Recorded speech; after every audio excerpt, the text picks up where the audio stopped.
Hello to everyone who's been listening to the Legends of the Old West podcast.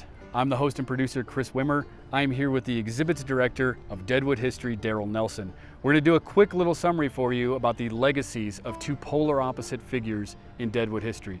On the quote-unquote good side, W.E. Adams, who has numerous buildings in town that bear his name, and on the quote-unquote bad side, Al Swearengen, who I'm sure many of you are familiar with, not only just from listening to this podcast, maybe your own research, but of course the Deadwood TV show.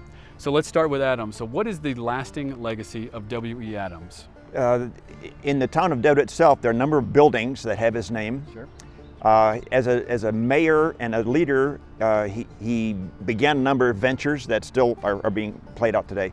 But most importantly for us, he was a very wealthy man. He left a great deal of wealth to his widow, Right. who then invested money well and established a foundation. And we are still, we among many arts and civic organizations, receiving money from that foundation. So Right. their legacy continues vividly up to the present. Right, she was one of the early investors in Disney and IBM, Right. and so that money is still rolling in and still helping to complete different projects and to help fund different initiatives here in Deadwood. So on the other side of the spectrum is Al Swearengen, of course. So what kind of legacy do we have for Al? Swearengen, I think, would have been forgotten except by local scholars Right. had it not been for the HBO series, in which he was portrayed by Ian McShane powerfully, intriguingly. Wonderful performance, yeah. And I think a lesser actor couldn't have made him as alive, but he's an electric character and you don't know what he's going to do.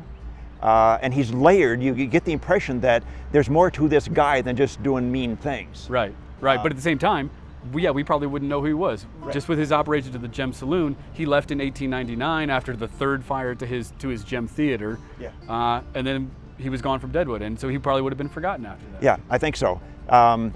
So I guess it's a tribute to the power of stories. Right. And I would argue that is there a way to include the other part of the spectrum in the entertainment world? I don't know. I'm not a writer and know how to craft a character in that way.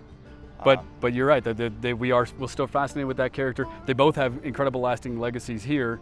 One for all the initiatives you can still see around town, and one predominantly maybe because of the entertainment industry. Right. And I wonder what the actual Swearengen thought.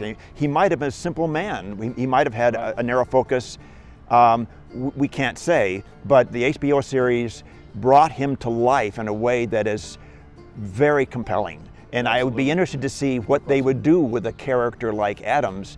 Probably have to smudge him a bit to suggest who's. And in fact, he probably was not that perfect. No, of course, yeah. As we talked about it, certainly anyone who listens to the podcast, you'll hear more about the life of W.E. Adams. And who knows, maybe the creators of the HBO show, if they ever get those movies made, maybe Adams will make a minor appearance. Well, if they ask me, I will suggest that you include Adams in some way. We'll hope against hope for that. Thank you everyone for watching. We'll see you next time.